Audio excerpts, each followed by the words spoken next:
Tchikpi Tchadam est favorable à l'aboutissement de la lutte. C'est Oro Djikpa Tchikpi qui l'a laissé entendre lors de la réunion hebdomadaire du Parti national panafricain le samedi dernier. On a même entendu après cela qu'il faut couper la tête du serpent. Alors, Francisco, c'est vrai qu'avec la coalition des 14, on a eu un concours de slogans. On a eu beaucoup de choses. Dernier assaut, le marche de la colère, je sais pas moi. On a tout entendu, mais celui contre qui tous ces slogans étaient dirigés, il est toujours là. Et aujourd'hui, on entend que Tchadam est toujours favorable à l'aboutissement de la lutte.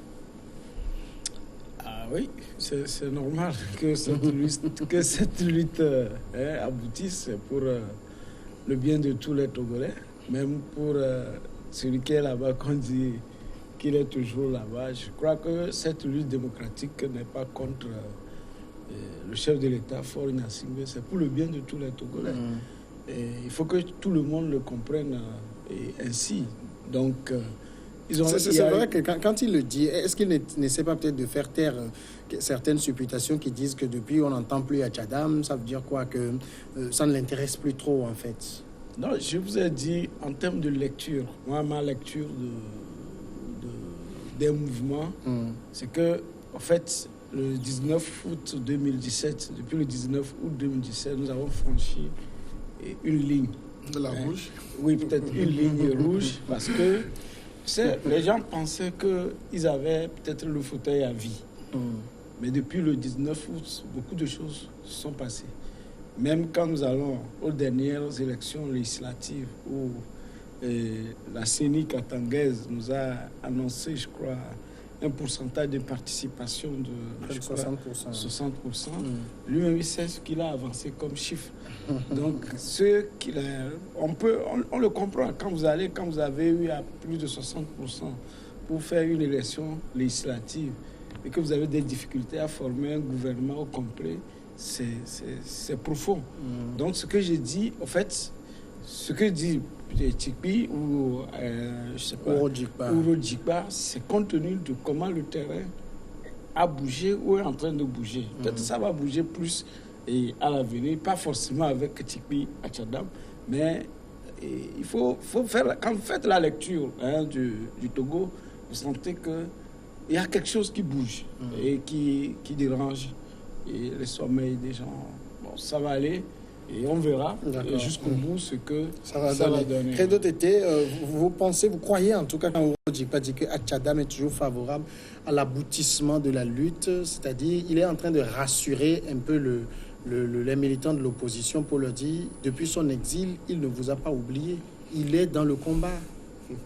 Non, je crois que c'est toujours une stratégie de mobilisation, de domiciliation même des militants, donc si on peut abuser du terme, parce que nous avons vu, vous avez fait l'historique, donc nous avons eu des slogans de mobilisation de la part des leaders de la C14.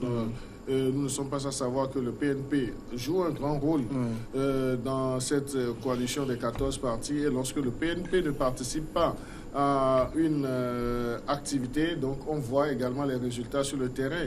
Mais au-delà de ce désir, de cette envie de remobilisation de leurs militants à leur cause, mais moi je dis, je vois plutôt, disons, une certaine démission de la part de ces leaders politiques. Parce que, allez nous dire aujourd'hui que M. Tchadam est favorable à l'aboutissement de la lutte. Donc je crois que depuis le 19 août, Tchadam avait un cahier de charges et qu'il s'est octroyé lui-même. Mais dans le déroulé de ce cahier de charges, donc il y a eu des obstacles sur son chemin qui l'ont contraint à s'exiler du Togo. Donc ce n'est pas uniquement le pouvoir politique en place qui joue, le rôle de conservation qui l'a poussé, mais disons l'antagonisme même qui est caché au sein de cette classe politique de l'opposition à un certain moment a sacrifié Monsieur Tikpi Achadam, qui, pour des raisons soi-disant de sécurité, est sorti du pays. Maintenant, si de l'extérieur, il envoie ce message pour remobiliser ses militants, donc je crois qu'il est dans son rôle de leader de parti. Mais je me dis, c'est là où je voudrais m'interroger un peu. Lorsque le conseiller spécial de Tikpi Achadam, M. Urodikpa Tchatchikpi, dit qu'il ne reste qu'à couper la tête du serpent, mais avant de couper la tête du serpent, il faut l'avoir assommé. Donc, je me demande donc si à ce stade-là, ils peuvent dire qu'ils ont gagné du terrain politiquement parlant, s'ils ont déjà assommé ou bien donné un coup de bâton à ce serpent qui est affaibli pour pouvoir lui couper la tête. Donc, parce que nous avons vu le même conseiller de Tikpi Achadam qui a promis à ses militants ou bien à leurs militants de la C14 assimilés, disons au peuple togolais, que ça sera le déluge total. Donc on a vu ce qu'ils ont même voulu déployer pendant la période de la campagne, mais c'était des échecs et autres là. Donc aujourd'hui, et lorsque on a poussé loin en demandant à M. Tikpi Achadam, mais quelles sont les stratégies, donc à M. Urodikpa, pardon, quelles sont les stratégies pour aboutir, disons, à cette lutte-là. Donc il dit, ils ne vont pas encore dévoiler les stratégies. Donc c'est dire qu'il y a déjà l'absence de stratégie, mais je me pose la question, est-ce que ces hommes politiques que nous avons, qui se définissent par leur radicalisme en politique, ne sont pas des vendeurs d'illusions? D'accord. Au russe, c'est vrai que beaucoup s'interrogent également sur ce que fait Tikpi Achadam depuis qu'il est parti au Ghana. De temps en temps, on l'entend faire des vocaux sur WhatsApp pour mobiliser. Mais on se demande, est-ce que la dynamique qu'il a portée en étant lui-même ici, est-ce que ça l'anime toujours depuis son lieu d'exil? Alors, je pense que Monsieur Achadam, il est un peu sur une pente. Hein. Il est sur une pente où, c'est vrai que je paraphrase un peu Sankara, mais soit il arrête, soit il tombe. Donc, obligé de pédaler, obligé de continuer. Je ne pense pas qu'un homme s'engage dans le type de lutte pour laquelle il s'est engagé en se disant « je stoppe ». C'est un peu comme le professeur Alpha Condé, avec toutes les péripéties qu'il a vécues. À un moment, non, c'est impossible de stopper comme ça. Il est obligé d'aller jusqu'au bout. Tikpi n'a pas encore vécu le tiers ou le quart de ce que le professeur Condé il n'a pas vécu le tiers ou le quart, mais je pense que à partir du 19 août, tout ce qui a pu se passer, les manifestations, les drames, comment ça a secoué l'appareil d'État togolais, comment ça a secoué toute la classe de l'opposition, parce que avant le 19 août, c'était une opposition assez taciturne. Alors, je pense que quand on a été porteur de cela, même quand bien même on n'a pas eu les résultats escomptés, il est difficile de stopper ou d'aller en arrière. Parce que, si vous voulez, Tikpi Achadam, c'est un peu en griffe le Maurice Kanto, dans le sens où il est en exil, mais le fait d'être en exil contribue à son aura.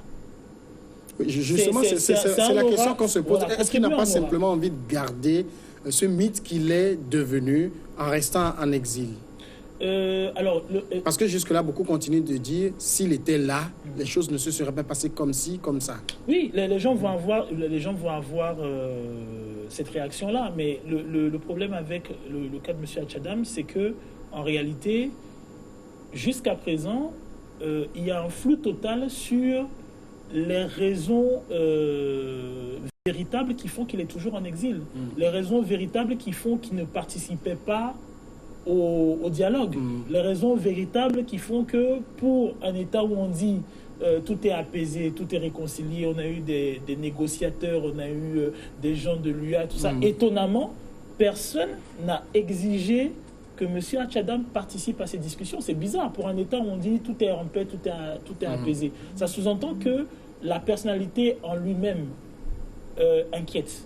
Et pour l'instant, dans le cas de figure, vaut mieux qu'il soit à l'extérieur. Malheureusement, le fait qu'il soit à l'extérieur contribue à, comment dirais-je, contribuer à enrichir son image. Et même s'il advenait, et c'est là où on rentre souvent dans les petits, parce que même s'il advenait qu'il lui arrive quelque chose, ça deviendra encore plus grave. Il deviendrait un martyr.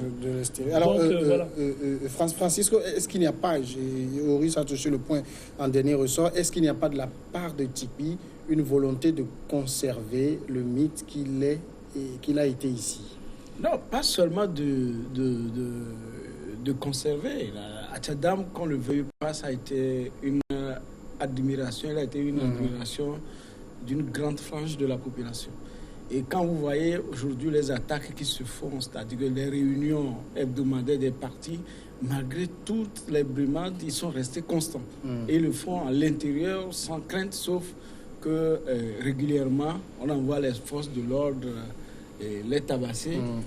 Ce qui dit qu'il y aura probablement des changements de stratégie, parce que personne ne l'avait vu venir quand il faisait les sensibilisations de proximité en sillonnant les villages, les cantons et autres. Personne ne l'avait vu venir.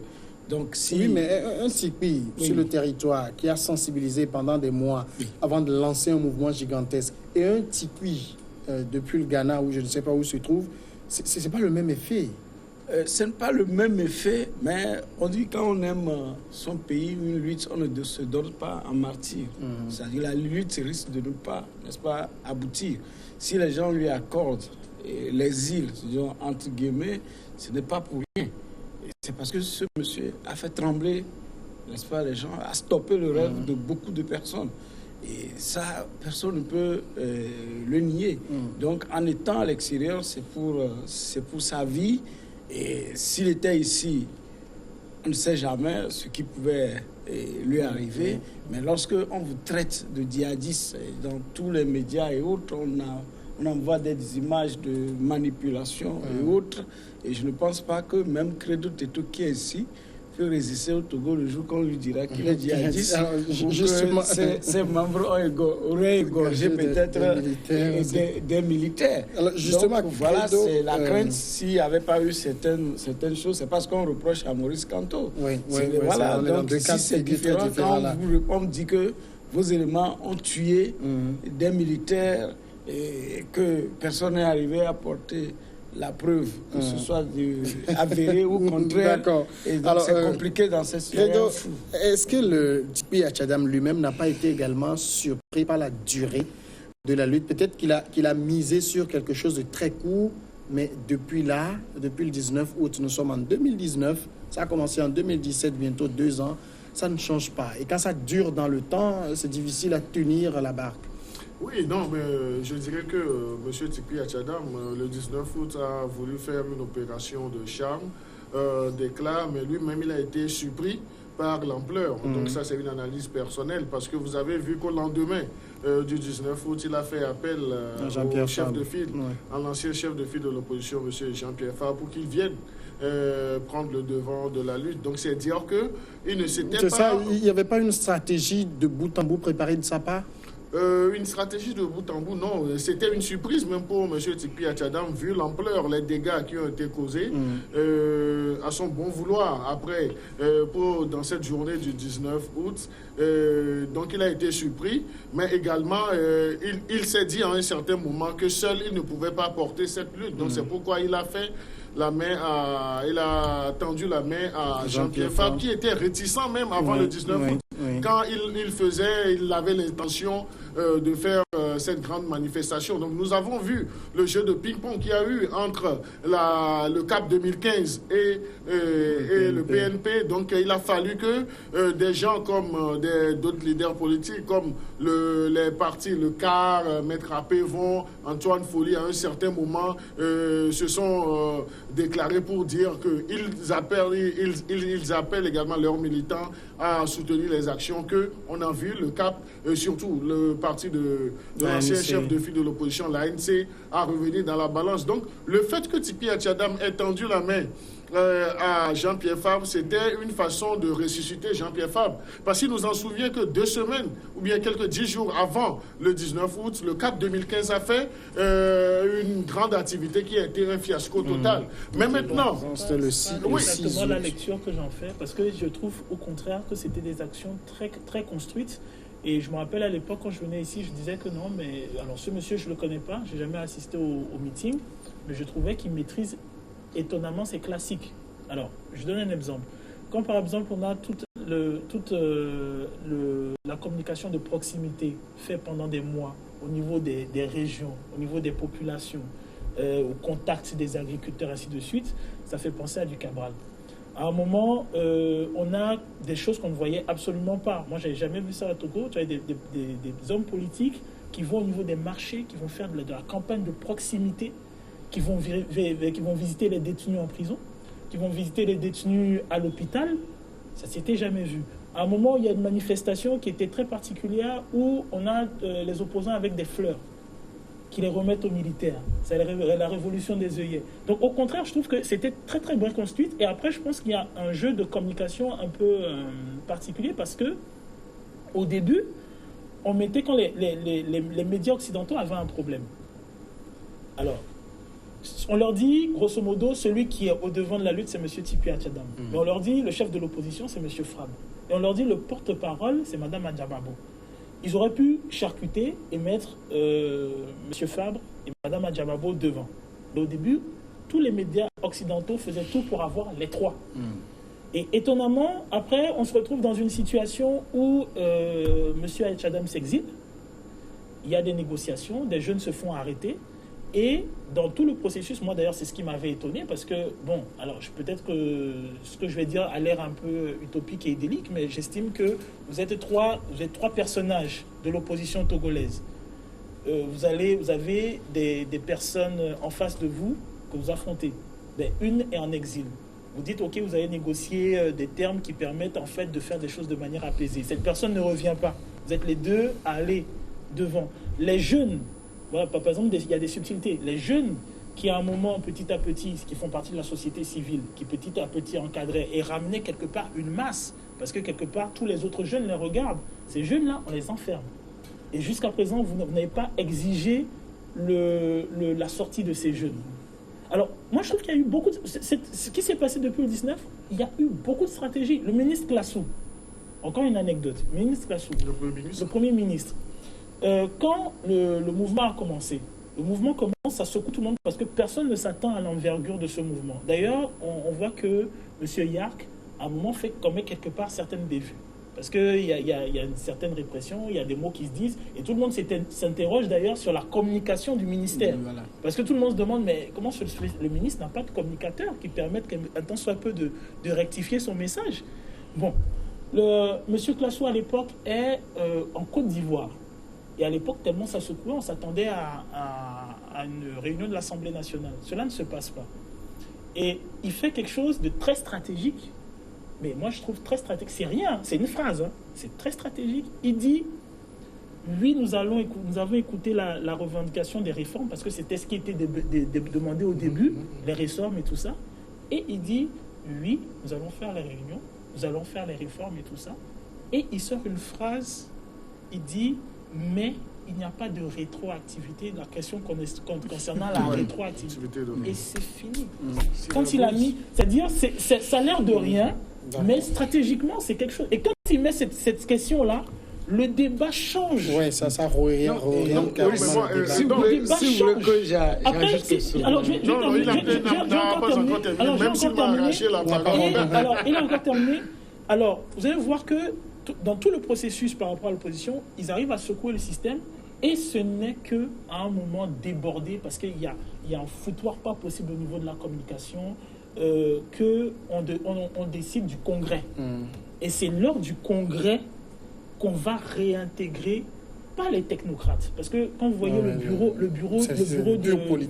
M. Faure, c'est une équipe de technocrates qui ne s'expriment pas. D'ailleurs, le ministre Lorenzo avait beaucoup de mal à s'exprimer.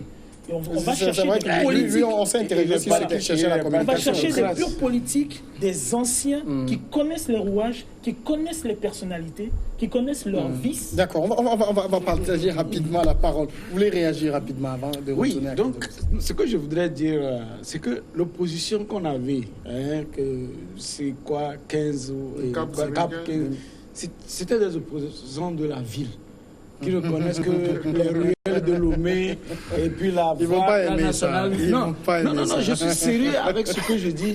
C'est des gens qui ne connaissent pas le Togo. Ils ne connaissent pas le Togo, les rouailles du Togo, là où s'organise tout. Les gens ne savent pas. Donc,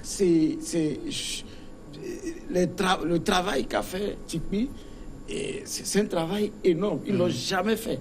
Peut-être, je peux dire, en 2010, peut-être, ils ont fait une campagne, ils ont été un peu avec la campagne présidentielle, où ils n'ont pas eu l'aval de J.P. Olympio. Il avait un mal de dos. Oui, parce qu'il y avait Daoukou Péré et Kofi Amian qui avaient pris la main de Jean-Pierre Fa pour l'amener dans les coins et recoins du Togo. Ça, personne ne peut le nier. C'est là où ils ont découvert un peu le Togo. C'est une opposition de la ville. Madame Adjama, je sais qu'il est né, mais à l'intérieur du Togo, c'était au cours d'une élection législative qu'il a déclaré, même en visitant Lomé, qu'ils ont été à des endroits qui étaient bizarres. C'est qu'un professeur d'université, soit il va à l'université, il rentre dans l'avion, il part. Donc, c'est des gens qui arrivent à aller. Et le chef de l'État, M. Faure Gnassingbé, il a commencé par faire des visites de proximité. Il allait à la chose, à Pelé ici, et puis chose. Après, il a stoppé parce que ce n'est pas ça. Il n'a jamais vu les gens dans autant de souffrance. Donc les populations attendent ceux qui viennent s'asseoir sur leurs petits sièges, ceux qui viennent pour boire de l'eau. L'eau là qu'ils boivent là. L'eau est là. Mais demandez les gens qui vont à la députation. On leur présente des eaux terribles à boire. Et donc, ça voulait dire Tikpi a su le faire. Mais il le fait. Il l'a fait pendant des années. Et Tikpi, écoutez, quand on parle du cas, quand on voyait Maître Apévon, Agboibo derrière, mais Tikpi faisait partie du cas. C'est la jeunesse du cas. C'était les rares qui avaient déclaré même la sortie de l'association des étudiants de Tchaoudo, de l'amicale des étudiants du Nord, il y a une année. Donc c'est quelqu'un qui était dans le système depuis. Donc c'est pourquoi à chaque marche, Agboibo, même fatigué, fait tout pour se pointer parce qu'il voit là un de ces fruits qui est en train d'émerger. De ce lieutenant. Voilà, un de ces lieutenants. Non, mais moi, je voudrais, si vous le permettez, réagir sur 2 points. Parlant de CAP 2015 jusqu'au déclenchement, le 19 août et l'après 19 août, Oris a parlé d'une stratégie de communication. Mais moi, je dis non, on n'en a pas vu cette stratégie. La stratégie a été bien planifiée par le PNP. Non, pour l'opposition. Donc, je vois la stratégie qui existait, c'était celle du PNP, parce que Tikpi Yatchadam a surfé sur la religion. Et il est parti parler à ses frères, parler dans leur langue à des frères pour les mobiliser. Et vous avez vu que la manifestation a pris dans Sokodé. Et nous avons vu que lorsqu'il a surfé sur la religion, donc il a eu des gens derrière lui, parce qu'ils parlent non la même langue, mais ils sont des musulmans. Et il a su, pendant des mois, essayer de rallier ces personnes à sa cause et autres là. Et vous verrez également que l'après 19 août, ça a été des tâtonnements, des hésitations au sein de cette coalition qui est devenue la C14, parce que il y avait déjà un déclenchement de guerre de leadership. Parce que Jean-Pierre Fabre est venu avec sa chasuble de chef de file de l'opposition qui voulait aussi diriger les choses. Donc il y avait Mme Adiamagbo aussi qui peinait à diriger tantôt sa CDPA et qui s'était réfugiée derrière Jean-Pierre Fabre pour essayer d'avoir toujours son existence politique. Mais après le 19 août, après les 3 semaines qui ont suivi le 19 août, donc on a vu que la coalition des 14 n'avait pas de stratégie, mais la coalition faisait dans le populisme. Le fait d'aller sur les marchés, d'aller à Décon pour essayer de sensibiliser les gens, c'était distribuer les tracts là, c'était une autre forme de remobilisation ou bien de mobilisation, mais moi je l'assimile à du populisme l'autre là, parce que chacun voulait faire son show. Parce qu'au sein de la coalition même, ils ont vu que s'ils ne faisaient pas attention, Tipi Achadam, avec ce qu'il a fait, Tipi allait les détrôner. Je parlais tantôt de l'activité du CAP 2015 avant le 19 août, vous avez vu, c'était pas les mêmes résultats. C'est vrai que le pouvoir en place aussi, qui est toujours dans une logique de conservation, a été surpris par l'ampleur de la manifestation du PNP. Mais on ne peut pas accuser également, ou bien totalement, le ministre de la Sécurité qu'il a pêché en termes de communication, parce que c'était sur des mécanismes clairs qu'il communiquait. Et nous avons vu que en ce moment-là, il y avait deux acteurs qui étaient au front. Le ministre de l'administration territoriale, laisse-moi terminer, le ministre de l'administration territoriale qui parlait d'une certaine légitimité, ou bien d'une certaine légalité, ou bien de la traçabilité des voies même de manifestation. C'est en ce moment qu'avec le ministre de la Sécurité, ils ont eu à organiser, disons, cette sortie, et là, c'est la réaction du PNP qui a fait qu'à un certain moment, le ministre de la Sécurité est sorti pour dire le PNP c'est quoi. Donc c'est dans cette logique-là, tout en oubliant qu'il y a des agendas qui sont vraiment cachés au niveau du... Maintenant, il y a un point très intéressant qu'il a sorti, M. Donkovi. Lorsqu'ils étaient partis à ce dialogue-là, pourquoi est-ce qu'ils n'avaient pas plaidé avant le début de ce dialogue, le retour de M. Tipi Achadam? Donc, Tipi Achadam, on ne dialogue pas si Tipi n'est pas là. On ne dialogue pas. Nous avons vu qu'à une séance de ce comité de dialogue, ils ont exigé pour que et le ministre de la Justice et le ministre de la Sécurité soient là lorsqu'ils parlaient des personnes qui ont été, arrêtées, incarcérées. Et là, il y a même eu une suspension. Il a fallu même que le chef de l'État togolais fort se déplace du côté de l'hôtel de FV. Mais pourquoi est-ce que ces leaders n'ont pas fait pour M. Tipi Achadam? Parce que M. Tipi Achadam était devenu encombrant, c'était la bête noire à abattre par l'ANC. Francisco, ceci sur le raisonnement de Credo, une minute, c'est dit, ça arrangeait aussi au niveau de la coalition que Tipi ne soit pas là, parce que Tipi là, c'est le meneur qui est là. Il fallait aussi qu'il soit à côté. Tout ce que je peux vous dire, et selon moi, mes analyses, ce que Tipi a pu apporter à ce pays, d'accord, c'est qu'aujourd'hui, pour passer le cap 2020, ça va être difficile et voire impossible. Mais je dis, les gens sont impossible pour quelle partie? Ce que je dis, c'est que nous avons des centaines de Togolais en prison qu'on connaît, qui sont des honnêtes citoyens et qu'on accuse de n'importe quoi. Je ne sais pas quelle justice nous avons, mais leur place n'est pas en prison. C'est pour contribuer au développement du pays. D'accord. De grâce, on les laisse sortir. Va placer un mot et on va terminer. Je pense aussi en fait, pour moi, rien n'est convenablement réglé avant 2020. Parce qu'il y a toujours une épée de Damoclès et je n'ai pas la sensation qu'au niveau de la population, il y ait de la sérénité. Il n'y a pas de la sérénité quant à ce qui se passe politiquement sur le pays. Oui. D'accord. On aura le temps, une autre occasion de revenir sur ce débat. Merci. J'espère que j'aurai encore quelques secondes. Non, c'est juste pour dire que ce que Francisco a dit sur ce plateau, qu'on a dit qu'on a tué des militaires, mais ça c'est réel. Nous avons même vu les images. D'accord. Merci Francisco Nampokora. Nous avons vu les images en circulant sur les réseaux sociaux. Merci à vous aussi. Oui, des militants du PNP ont égorgé des militaires. Ça c'est une réalité. Attention. Voilà.